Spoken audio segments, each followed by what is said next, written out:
tangan yang meriah bagi Tuhan Yesus. Silakan duduk Bapak Ibu yang saya kasihi. Shalom. Ya, senang Bapak Ibu kita hari ini mau belajar ya, mengubah cekcok menjadi cocok ya. Mengubah cekcok menjadi cocok. Saya banyak menjumpai pernikahan cekcok terus sampai tua.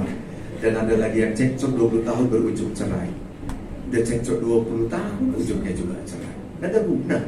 Saudara, saya rindu sekali saudara dimanapun berada yang cekcok jadi cocok. Tuhan kasih saudara kemampuan ini.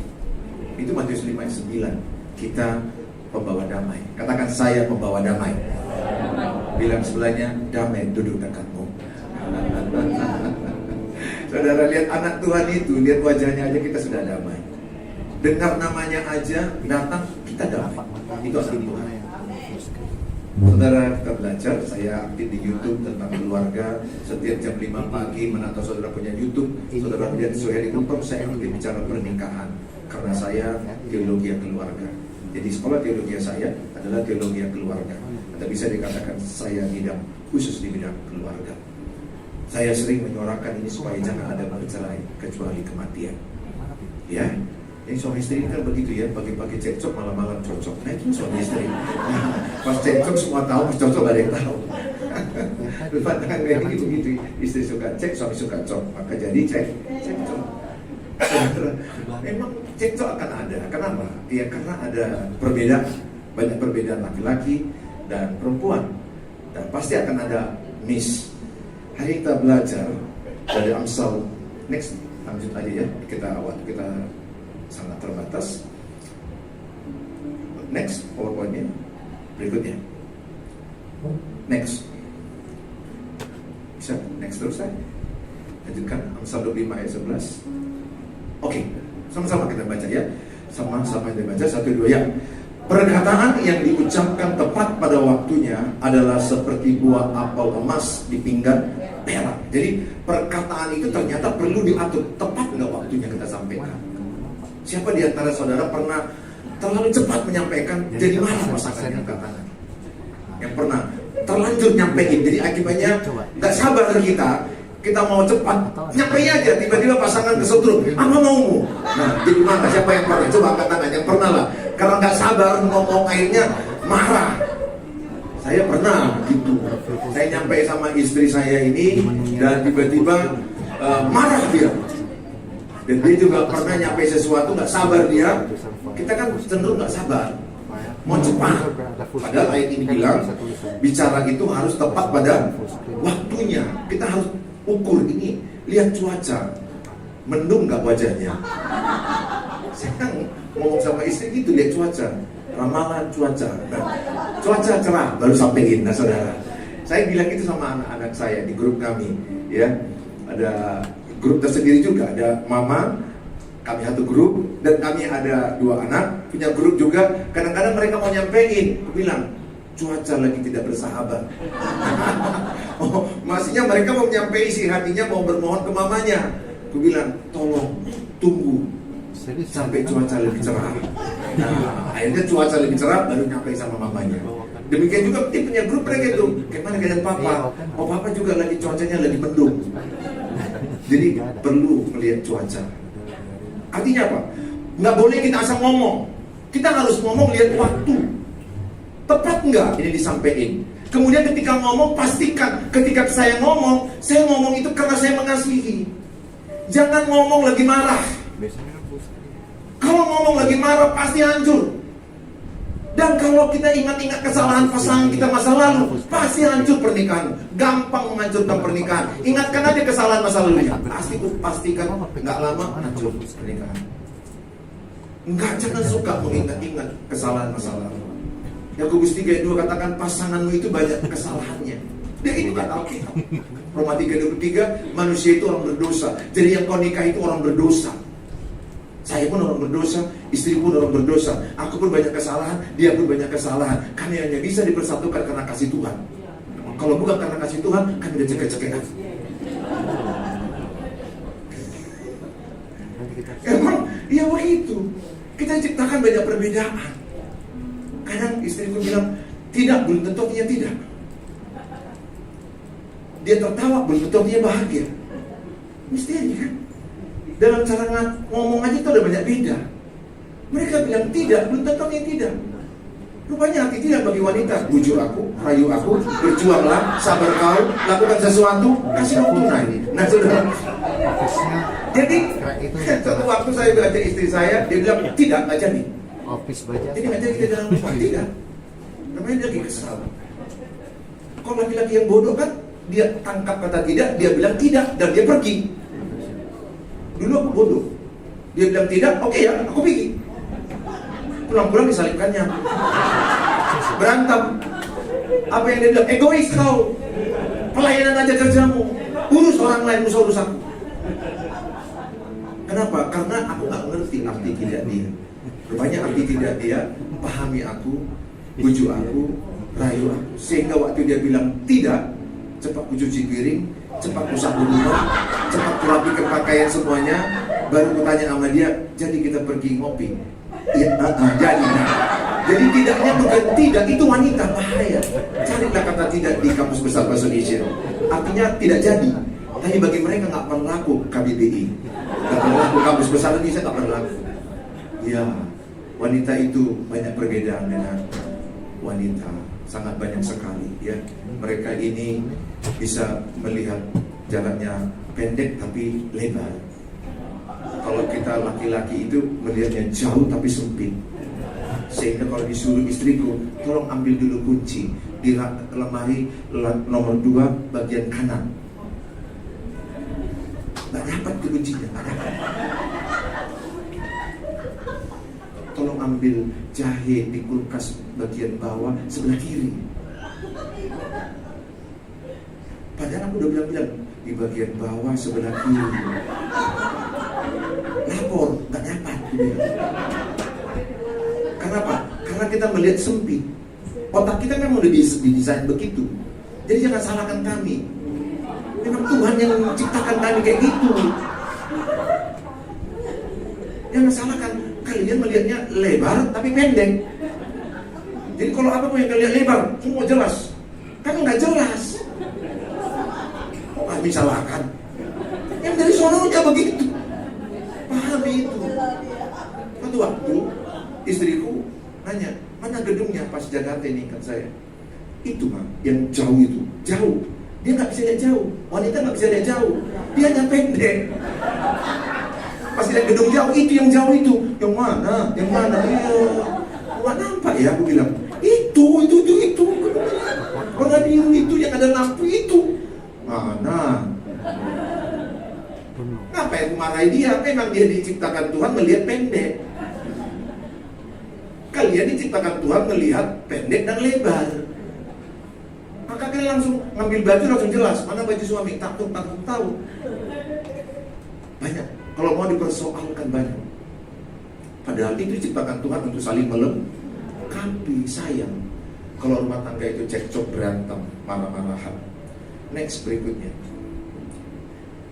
Saudara, konflik. Next, PowerPoint. Nah, saudara, lihat, ini konflik yang sering terjadi. Saya pernah sampai istri saya pecat. Jangan buka. Ingat ya, dalam perkonflikan suami itu harus lebih banyak mengalah. Harus. Satu, karena suami itu imam. Imam gak boleh lawan jemaat. Dia kan jemaatku dia. Aku imamnya. Apa yang gue lawan, aku imamnya.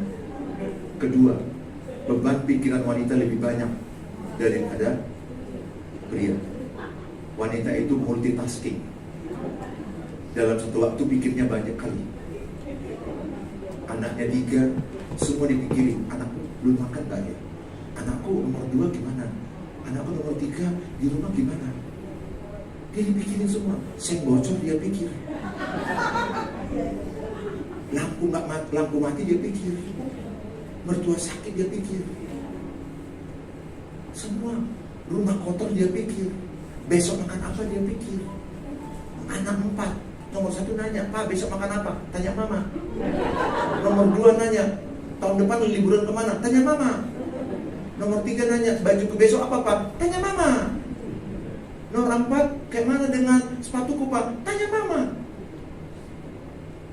Betul? Wajar kan? Kalian kadang-kadang bisa berteriak. Istriku pernah berteriak dia, kalau mati aku, matilah kalian semua katanya. Coba. Pernah dia berteriak. Kami tiga-tiga diam. Makanan aku yang urus, baju aku yang urus, lampu aku yang urus, token mati aku yang urus, anjing gak makan aku yang urus. Kami tiga-tiga semuanya kami yang mengamati. Betul juga apa yang dibilang. Coba lihat bapak-bapak nonton bola, yang dipikirkannya hanya bola. Gak dipikirkannya itu rumah kayak mana, besok makan apa-apa, gimana, kayak mana nggak dipikirkan, karena kami tidak multitasking. Siapa yang membuat wanita multitasking? Tuhan. Ya, 80%. Ya, mungkin ada pria multitasking sedikit. Jadi nggak usah jauh-jauh. Wanita-wanita, kalian lihat saya, belum tentu pikiranmu semua sama saya. Taunya aku, makanya sebagian pikiranmu, anakku udah makan nggak? Pikiranmu kau mah. Kalau Pak Budi pikirannya kayak aku pasti. Karena kami ini dalam satu waktu fokus satu. Lihat kalau suami baca WA, kau panggil-panggil nggak dengar itu. Memang jangan salahkan kami, tolong kami. Istriku pernah, hanya gara-gara aku baca WA, dia manggil gak aku dengar. Memang serius gak dengar waktu. Apa ya? Istriku kepancing marah. Apa? Ya, gak dengar, aku gak dengar. Kemudian dia mendekat-dekat lagi. Papa! Oh, kok bisa menjerit? Dari tadi gak aku panggil, udah 3 kali aku panggil, 5 kali aku panggil. Dan aku gak dengar, serius. Terus gue bilang sama dia, tolonglah aku yang gak mendengar ini. Caranya kayak mana? Sentuh aja, apa? Itu dia. Jangan marahi aku. Aku pun maunya respon cepat. Tapi kalau nggak dengar gimana? Memang itu dari sono. Perbedaan laki-laki dan perempuan dari sananya. Makanya kita menikah dengan lawan jenis. Bukan dengan sejenis, namanya pun lawan jenis. Sifatnya berlawanan. Istri gini orangnya rapi kali. Akunnya kurang rapi. Dilihatnya 5 bajuku kan, udah rapi nih Pak. Udah, menurutku dia masih berantakan. Ya gimana, menurutku udah rapi. Gimana mau buat? Menurutku ini masih berantakan. Tolonglah aku yang berantakan ini, gue bilang saudara. Nah, maksudnya perbedaan itu sudah. Tapi perbedaan itu untuk saling melengkapi. Amin. Ya, kelebihan. Coba semua yang kita punya tangan, coba tes. Nah, saudara, coba ketika saudara masukkan sela-sela, inilah dari istri. Kelebihan suami menutupi kekurangan istri. Kelebihan istri menutupi kekurangan suami. Jadi begini rapat dia kuat. Kenapa? Karena mereka saling melengkapi. Aku orangnya itu banyak ngomong, ekstrovert, istriku introvert. Diam. Makanya kalau ketika jumpa dia, kalau nggak mencakapi dia diam aja juga. Nggak terlalu banyak cakap istri saya, banyak kerja. Orientasinya kerja. Aku orientasinya orang. Kan dari sononya aku ciptakan Tuhan. Nah saudara, sehingga istriku ini kalau kami kemana-mana, dia nggak banyak ngomong. Coba bayangkan kalau dia introvert, pendiam, aku juga pendiam. Medan ke Parapat sama-sama diam di mobil. Coba jadi apa lah ini? Coba bayangkanlah. Bayangkanlah apa lah enaknya Parapat itu. Sama-sama diam. Apa nggak gila kita coba? Sama-sama diam. Makan pun kalau enak, kalau diam-diam mana enak. Makan itu bukan makan apa, makan dengan siapa. Baru enak. Bayangkan juga kalau kami dua di mobil sama-sama merepet. Kami dia nggak dengar. Kacau. Ingat, pada umumnya Tuhan memberikan pasangan itu berlainan sifatnya. Pada umumnya. Untuk apa? Saling melengkapi. Wah, ini sempat berkonflik. Sempat kami juga pisah kamar. Pernah. Ya, seperti merendah. Ngaku lah pendeta. Ngaku aja. Pernah hampir kandas pernikahan. Orang lebih suka mencibir kita ketika kita jatuh. Orang pura-pura suka ketika kita mulai naik. Sebenarnya manusia lebih menginginkan kejatuhan manusia. Itu manusia. Kenapa? Manusia itu cenderung berbuat dosa, kecuali dia rohnya sudah diperbarui, yang tulus mengasihi kita sedikit. Separah-parahnya konflik, lebih parah, gak enak konflik dengan suami istri. Saya berdoa sesi ini memberkati saudara. Seni menegur, berikutnya seni menegur, tegurlah dengan rendah hati. Jangan bilang kalimat, kau ya selalu memang salah. Ini yang membuat stigma tadi. Siapa yang pernah bertengkar? Memang kau selalu begitu, gak pernah becus apa yang kau kerjakan. 10 yang kau kerjakan 11 salah. Kau selalu terlambat. Padahal pernah gak terlambat loh. Kau selalu salah. Jangan begitu. Ucapkan kata, Ma, Papa sedih kalau Mama itu pulangnya malam kali. Jadi Papa gak enak rasanya kalau Mama itu bawa kendaraan agak cepat, kencang-kencang. Jangan kata kau selalu. Apalagi sama anak, kau selalu melawan orang tuamu. Stigma negatif jangan pernah ada. Jangan pernah cap anakmu jelek. Kecap aja nomor 1. Masa anakmu dikalahkan kecap? You know, kecap kan nggak pernah nomor 2. Mau Mary apapun selalu bilang nomor 1. Anakmu cap nomor 1. Saudara, seni menegur itu harus rendah hati. Harus tahu akar masalahnya apa. Jangan menyalahkan, jangan menyerang. Pernikahan yang suka menyerang itu adalah orang-orang terluka. Kalau saya masih ada luka, cirinya gampang. Ini melukai istriku. Kalau istriku masih ada luka, dia pasti lukai aku. Maka sedih aku melihat orang yang menikah banyak lukanya, dan dia bawa ke pernikahan. Jadi masalah pernikahan sudah ada sebelum menikah. Luka masa kecil, kecewa masa kecil, dibawanya dalam ring pernikahan, habis pasangannya. Harusnya sembuh lukanya, berdamai, mengampuni. Saya sadar si saya pun bawa luka masa kecil, saya bawa luka masa kecil, kami saling menyerang dalam ring pernikahan. Apa yang kulakukan? Tuhan, sembuhkan aku. Aku mau mengampuni masa lalu. Aku mau mengampuni inner child, masa kecil. Papa mamaku berantem, kulihat, kusaksikan, terekam di alam bawah sadar. Aku tidak kepingin bertengkar dengan istriku, tapi ternyata rekaman alam bawah sadarku lebih kuat merekam pertengkaran mereka, dan itu yang aku keluarkan ke dia. Masa kecilmu itu rekaman, usia emas. Itu adalah rekaman yang masuk ke alam bawah sadar, sangat mudah masuk, dan itu akan keluar di pernikahan. Makanya kejar pernikahan baik. Kasihani anakmu, jangan egois. Kita udah tua, ngapain lagi gak enak-enakan?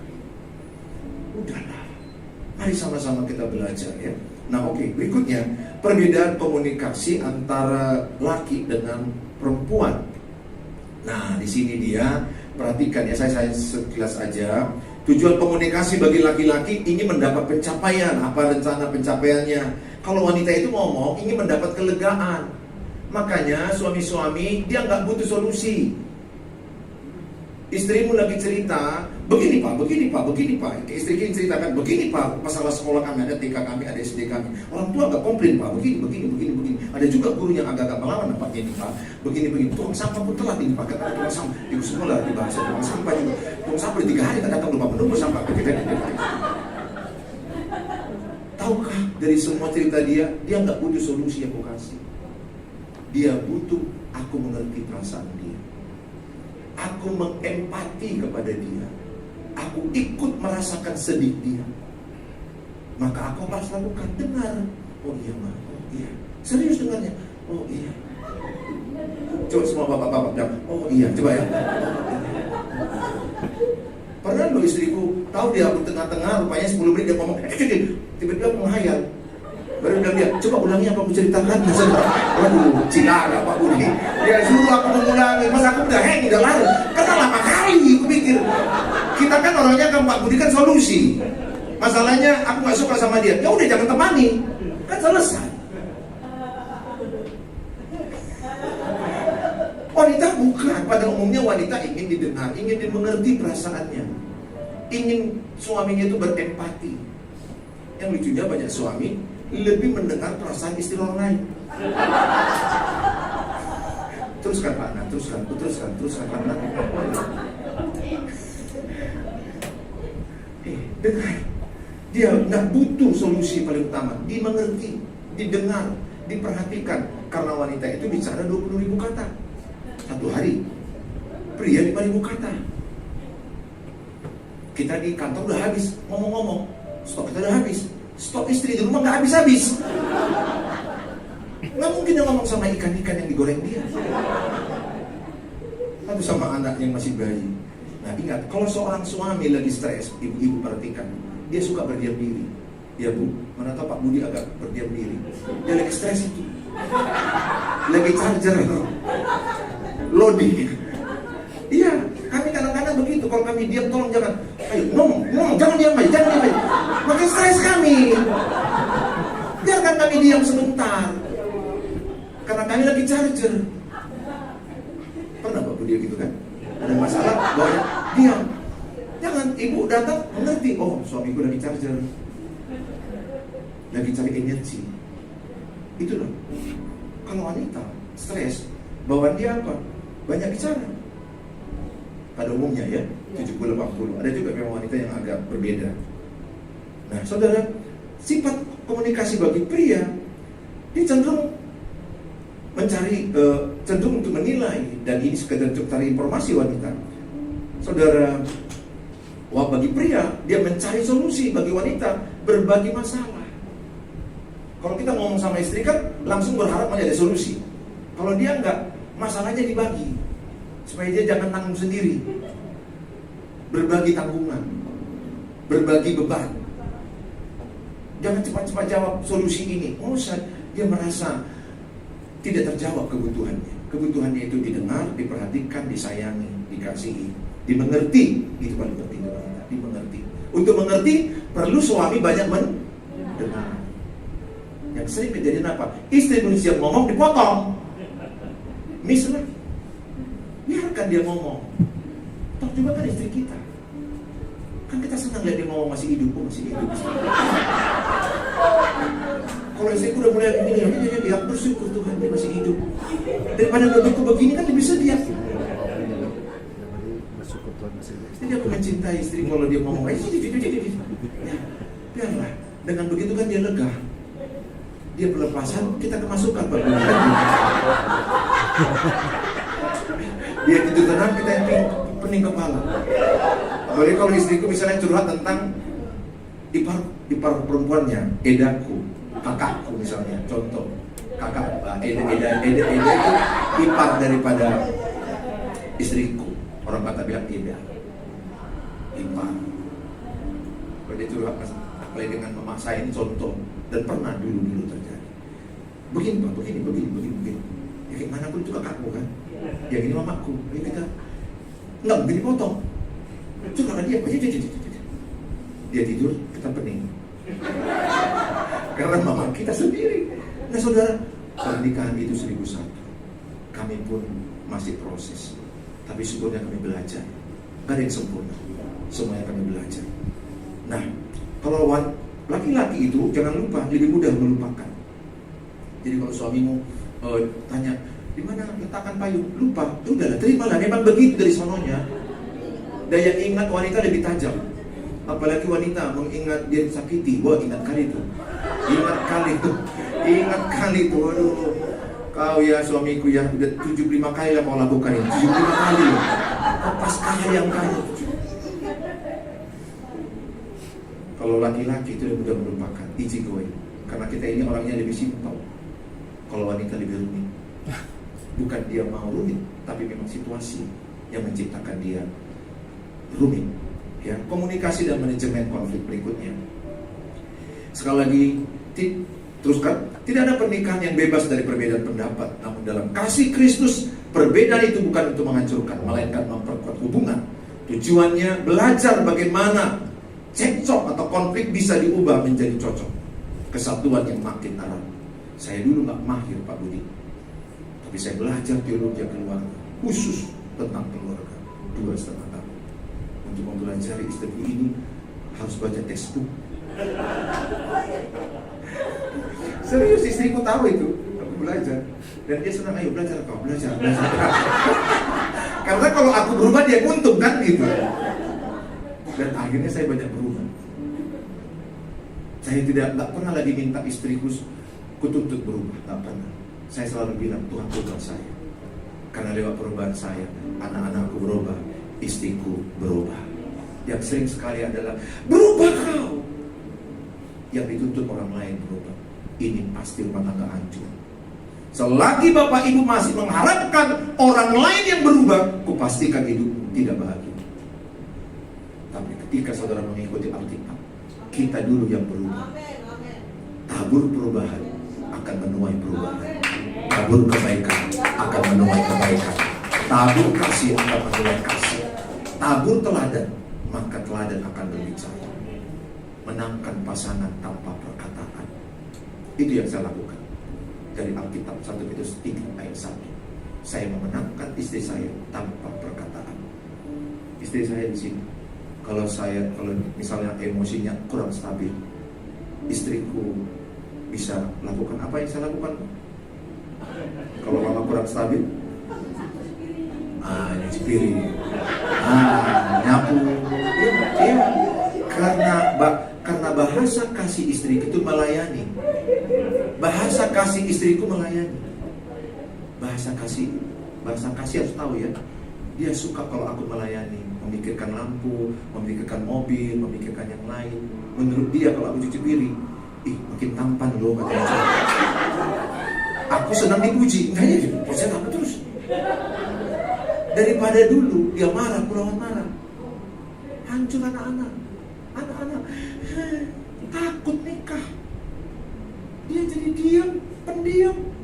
Ada anak menjadi orang yang anarkis, menjadi orang yang melawan ribut. Kenapa? Mentalnya rusak dari rumah. Siapa yang buat rusak? Papa mama. Papa mama pun tidak bisa disalahkan, korban papa mamanya. Jadi kami juga adalah dari keluarga yang tak sempurna. Tapi kalau mulai hari ini kita belajar, aku yakin Tuhan tolong kita. Yang pertama, kalau ada konflik, kenali akar masalahnya. Ini penting, kenali akar masalahnya. Bukan menyalahkan pasangan. Yakobus 1 ayat 19. Sama-sama kita baca di depan, 1-2 ya. Setiap orang hendaklah cepat untuk mendengar, lambatlah untuk berkata-kata, dan lambat untuk marah. Saudara, ayat ini berkata setiap orang hendaklah cepat untuk mendengar. Katakan sama-sama, saya cepat untuk mendengar. Pegang telinganya. Katakan, saya lambat untuk berkata-kata. Bilang sebelahnya, saya lambat untuk marah. Senang kan? Lambat. Kalau saudara mau marah jangan langsung, tunda 5 menit. Dan sebelum marah berdoa dulu. Kalau kita bilang itu, lakukanlah segala sesuatu di dalam nama Tuhan Yesus. Itu Kolose. Apapun, mau makan aja doa. Lebih penting menurut aku ya, lebih penting mau marah itu doa. Karena marah itu pintu setan masuk dalam diri kita. Kan kalau kita bilang buanglah amarah, buanglah pertikaian, buanglah geram, buanglah kepahitan. Aduh, kalau engkau masih suka marah-marah, ciri luka di hatimu banyak. Meskipun khotbah, worship leader, apapun gelar, kalau saudara masih pemarah beda ya. Pemarah itu artinya marah terus. Luka di hatimu banyak. Saudara, ayat ini berkata adalah belajar untuk mendengar terlebih dahulu sebelum bereaksi. Hindari sikap menyalahkan. Hindari ada kata kamu selalu, kamu tidak pernah. Jangan ucapkan ini. Kamu gak pernah becus, kamu memang selalu salah, kamu selalu telat, kamu selalu berantakan. Ini merusak. Berikutnya, doakan agar Roh Kudus menyingkapkan akar masalahnya apa sebenarnya. Sejak aku tahu akar masalah pernikahan kami, gak ada cekcok tahun-tahunan, bertahun-tahun. Sejak aku tahu apa akar masalah, lalat akan tumbuh kalau akarnya gak dicabut. Akar gak bisa. Oh, supaya jangan cekcok, kasih berlian, itu sebentar. Bawa dia ke Bali, sebentar itu. Ada loh orang pergi ke Bali, di Bali berantem. Udah jauh-jauh, udah mikirkan uang banyak, di Bali berantem. Di restoran gak enakan. Kenapa? Akarnya bukan Bali sumber kebahagiaan. Hatimu yang bersih dari luka batin. Kalau hatimu bersih dari luka batin, bahagia kali hidup. Tapi kalau masih ada kecewa dengan si ini, kecewa dengan orang tua, kecewa dengan... Wah, gampang melihatnya. Ketika kau marah, kau tidak terkendali dan tidak bahagia. Nah saudara, contoh, pernahkah di antara saudara ada cekcok karena masalah uang? Siapa yang pernah ada cekcok rumah tangga karena masalah uang? Angkat tangan. Yang gak pernah cekcok masalah uang, hebat lah, nanti bersaksi kalian ya. Berarti wakilnya melimpah terus ya. Yang pernah jadi berantem hanya gara-gara masalah uang, pernah? Kami pernah. Ya jujur aja, kita ada cicilan, bayar mobil, bayar rumah, ya ada kewajiban. Pernah cekcok masalah uang. Masalah uang ini bisa 70% di rumah tangga. Peringkat tinggi dia. Nah, ketika katakanlah suami istri ada kekurangan 10 juta, apakah akar masalahnya 10 juta uang? Tidak. Sebenarnya adalah ketika saya dengan istri ada kekurangan tagihan tahun bulan ini, katakan di bulan Juli 10 juta. Sebenarnya akar masalahnya bukan uang 10 juta. Akar masalah pertama, tidak baiknya perencanaan keuangan. Betul? Tidak benar perencanaan keuangan. Kedua, tidak mampunya istriku atau saya mengkomunikasikan kekurangan uang. Kan harusnya bisa istri nanya ke saya, Pak, uang kita kurang, gimana solusinya kita buat? Beda dong kalau dia istriku sebaliknya. Contoh aja, kalau istriku bilang, Papa inilah yang jadi kurang uang kita gara-gara terlalu boros hidupmu, menyerang. Kan jadi menyerang, jadi masalahnya. Emangnya aku aja belanja, kalau rumahnya yang masang-masang pakai apa itu COD itu apa itu? Sebelum datang COD tak pernah untuk aku, untuk kawannya terus kuliah. Betul kan Pak? Rata-rata kan kalau ada pakai data nggak pernah tuh suami, itu istri ya.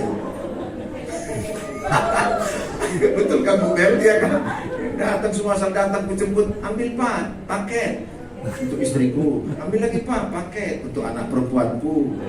Nggak ada masalah, kita senang aja. Tapi nggak enak kalau diserang. Andai istriku bisa bilang, Pak, ayo kita berdoa, kita kurang uang 10 juta, kita doa, Tuhan tolong kami, kurang uang. Baru saya bilang sama istriku, Ma, kita atur baik-baik keuangan kita, supaya bulan Agustus jangan kekurangan. Betul? Akarnya kan dapat kan? Yang sering apa terjadi? Menyalahkan. Kamu selalu boros, kamu selalu beli yang gak perlu kau beli. Lewat sate kau beli, lewat bakso kau beli. Ada suami menjawab, aku gak tahan dengan panggilan, katanya saudara. Karena kan ada aja rumah kan komplek yang bisa lewat-lewat. Jadi akar masalahnya bukan masalah terlambat. Katakanlah suami terlambat, men. Suamimu terlambat. Mana suamimu? Nah, ketika suamimu telat, bukan masalahnya suami telat. Contoh. Dirimu telat terus ya, nggak pernah on time. Itu nyerang, menyakiti. Akar masalahnya apa? Bukan masalah telat 10 jam. Masalahnya adalah kurang tahunya perencanaan waktu. Betul? Itu kan akarnya kan? Kurang bagusnya merencanakan waktu. Kedua, kurang mampunya istri mengkomunikasikan. Kan misalnya ngomong, Pak, kita kalau bisa merencanakan waktu yuk yang baik supaya kita bulan depan gak telat-telat. Itu. Jangan saling menyerang. Cobalah budayakan di keluarga kita itu nyaman berkomunikasi. Banyak anak-anak nggak bisa menyampaikan isi hati. Banyak anak-anak kerusakan mental ini yang kami bangun dengan istri saya sekarang. Kami udah punya menantu, Kami datang sekali, anak menantu kami datang sekali seminggu, mereka ngomong, cerita. Harapan saya, kalaupun mereka 5 tahun, 10 tahun menikah, tetap kami akan minta sekali seminggu datang. Ngomong pernikahan kalian. Istriku paling sering tanya, gimana hubungan kalian? Nyaman. Paling enak di rumah itu nyaman menyampaikan isi hati. Tapi itu yang hilang, gak nyaman. Akhirnya apa? Mendam. Jadi ada anak silent, toxic itu silent. Ingat, tidak ada istri pendiam. Dia terluka. Kalau ada istri yang gak berani ngomong, karena terluka pasti. Jangan bilang, suamimu, istrimu pendiam ya. Bukan pendiam, takut ya suami. Karena kalau ngomong nanti istri berantem. Itu yang terjadi banyak di rumah tangga. Mereka mendam, mereka diam. Dan sebaliknya, dia rusak mentalnya. Akibatnya apa? Berteriak. Anarkis. Seorang yang sakit mental itu adalah karena dia tidak nyaman menyampaikan isi hatinya. Kasihan lu. Saya melihat satu keluarga sakit mental. Ayah sakit mental, ibu sakit mental, anak pun sakit mental. Yang satu pendiam, yang satu lari dengan orang lain. Suami istri pun jadi diam-diam. Ini lagi kami tangani. Saudara, sakit mental. Harusnya rumah tangga itu tempat surga. Enak, nyaman, ketawa sama. Support system utama mana? Keluarga. Ketika istriku lemah, kami support. Ketika aku lemah, mereka support. Ketika putriku lemah, kami support. Jadi support system terbaik itu apa? Keluarga. Tapi sayang sekali suami istri tidak lagi support system, justru menjatuhkan suaminya, menjatuhkan istrinya, menjatuhkan anaknya. Yang kedua, bangun komunikasi yang dipenuhi kasih dan kelembutan. Kolose 3 ayat 12 sampai 14, kenakanlah kasih sebagai pengikat yang mempersatukan dan menyempurnakan. Pilih kata-kata yang membangun, bukan melukai. Jangan mengungkit masa lalu. Jangan mengungkit kesalahan masa lalu.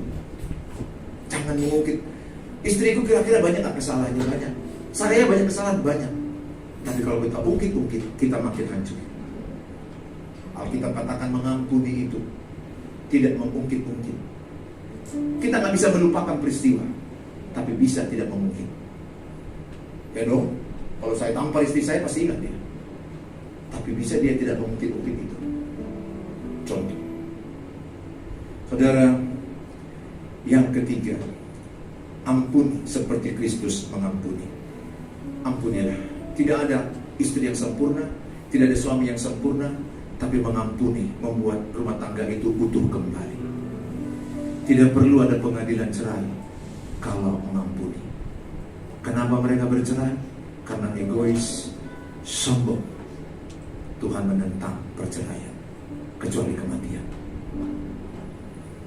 Dan kalau bertengkar, jangan pernah bilang cerai. Itu perkataan yang paling Tuhan benci dalam pernikahan. Saudara, mengampuni seperti Tuhan mengampuni kita, demikianlah kita mengampuni pasangan. Kalau orang mengampuni yang benar itu, dia gak suka mengungkit-ungkit kesalahan. Sama dengan luka yang kering, jangan lagi korek-korek supaya dia tetap kering dan sembuh. Berikutnya, belajar melepaskan pengampunan meski hati masih terluka. Minta kekuatan Tuhan untuk memulihkan. Saudara, ada banyak sekarang yang saya tangani. Tiap hari itu minimal 1-2 pasangan yang saya tangani. Tiap hari Pak Budi, everyday. Jadi saya sudah tahu betul, bukan sempurna ya, tapi aku lebih kurang bisa kupetakan masalah pernikahan. Orang tiap hari loh, tiap hari. Ini mau kemana ibu kan? Kapan Pak Pendeta konseling? Dari Jakarta, Mataram, dari Lombok, NTT, Papua, semua provinsi, Malaysia, Filipina, yang kerja-kerja di sana. Banyak orang stuck. Ada lagi pendeta, dia bilang aku ngambil teologi 4 tahun STH, tapi nggak bisa belajar istriku katanya. Ternyata banyak STH angkat tangan. Aku berserah. Betul Pak Budi, head up dia bingung. Aku Pak katanya. Tolong aku Pak, nggak hanya kau, aku pun pernah menyerah. Karena aku nggak mengerti kayak mana yang satu ini aku pelajari. Aku kan dokter, mau pelajari textbook. Lebih bagus lah aku nggak belajar dokter itu banyak bahasa Latinnya. daripada belajar makhluk halus ini. Karena banyak, aku yakin gak hanya aku. Yang laki-laki yang lain itu pernah stres. Kayak mana lah pelajar yang satu ini aku. Dan jangan berguru dengan orang salah. Berguru dengan orang salah, cerai. Ya. Kalau aku ceraikan, terserah. Bergurulah dengan orang yang sudah melewati kegagalan guru yang terbaik. 7 kali kita jatuh, 7 kali kita bangkit. Saya kira di khotbah ini di sini istri saya bukan karena kami sempurna. Kami khotbahkan kegagalan kami. Kami khotbahkan kejatuhan, kesalahan kami. Kami khotbahkan bagaimana Tuhan menolong kami dan mengkhotbahkan apa yang kami hidupi, supaya kalian Bapak Ibu jangan lagi cekcok. Dia capek-capek sama-sama pelayan di rumah cekcok coba. Yang diparahnya sama-sama bahasa roh. Tapi selagi sama-sama bahasa roh tapi masih berantem. Heran juga. Baru 1 jam bahasa roh, udah bahasa setan. Ya Allah, ya Tuhan. Gimana bisa kita berbahasa roh tapi gak mengasihi pasangan? Suami yang mengasihi, sayang sama Tuhan, dia harus sayang sama istrinya. Bukti saya mengasihi Tuhan gampang. Seberapa kasihku sama istriku. Pendusta saya mengasihi Tuhan kalau aku benci dengan istriku.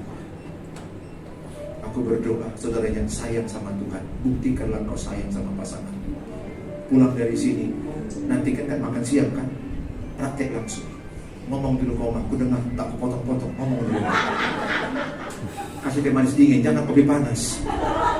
Makin mendidih nanti lambungnya sama lambung naik. Ngomong, cerita dia, ngomong nyaman. Tiap hari 10 menit. Selalu saya bilang di mobil sama istri saya, Ma, kan kami tiap hari sama terus. Pagi, siang, sore, malam. Ma, ngomong kau mah, cicil. Apa? Cicil kan, perhatikan ya, kita kan pernah sampaikan di sini. Kalau kita lagi gembung perut kita, harus dikeluarkan, tapi pelan-pelan. Kalau aku tahan, sakit aku. Kalau langsung keluarkan, sakit kalian. Kalau keluarkan sedikit-sedikit, aku senang, dan senang juga, gak terlalu terasa. Demikian juga emosi negatif istriku, jangan menumpuk, Ma, aku bilang, jangan menumpuk. Kalau menumpuk itu yang bisa berteriak, Bu. Bisa berteriak, langsung, ah! Kenapa? Penuh emosi negatifnya. Bilang sebelahnya, cicil. Terakhir, saudara. Nah, terakhir berikutnya, cara mengubah yang paling belakang, ya. Kita akan tutup. Cara mengubah, jadilah pendengar aktif. Katakan, saya mau menjadi pendengar aktif. Suami-suami, coba perhatikan suami-suami. Bukan hanya mendengar, tetapi memahami. Kalau mau paham, dengar jelas, dengar benar. Oh, ini masalahnya. Senang loh istri dengar. Senang. Ya, ini suami-suami kadang-kadang nggak tahan mendengar istri. Yang kedua, jangan bereaksi saat emosi memuncak. Beri jeda, sela. 5 menit tunda. Ketika ada rasa nggak enak, jangan langsung mau berantem. Tunda dulu. 5 menit ditunda, 50% turun emosi. 5 jam ditunda, nggak batal, jadi batal emosi. Ya, gunakan kata saya merasa, bukan kamu selalu. Terakhir, aplikasi praktis untuk dibawa pulang. Setiap cekcok tunda respon 5 menit, minta hikmat Tuhan. Kedua, jadwalkan waktu mingguan untuk berbicara dari hati ke hati. Ini yang kekurangan. Mereka nggak ngomong lagi dari hati ke hati. Saya bilang sama istri saya, mana anak, ayo ngomong yuk dari hati ke hati. Ayo ngomong yuk dari jiwa ke jiwa. Ayo ngomong yuk dengan jujur, dengan perasaan. Anak-anakku nyaman. Ngomong aja pelan-pelan. Sehat mental mereka. Kalau mereka mendam, mereka tidak sehat. Sakit mental. Tepuk tangan bagi